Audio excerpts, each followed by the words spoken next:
In bushy savanna, there are many places for prey to hide. The pack needs to switch strategy, make the most of their team. They need to find food. They split up into 2s and 3s and try to flush out the impala.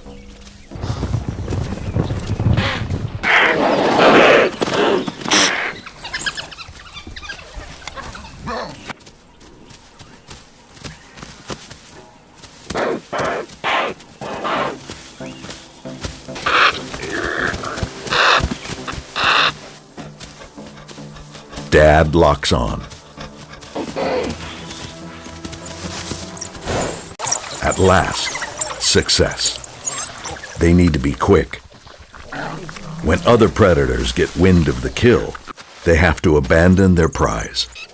But this time, they're not returning empty-handed. This level of excitement only means one thing. Unlike wolves, there's no pecking order here. Pups and babysitters all get their fair share. Today is a joyful day.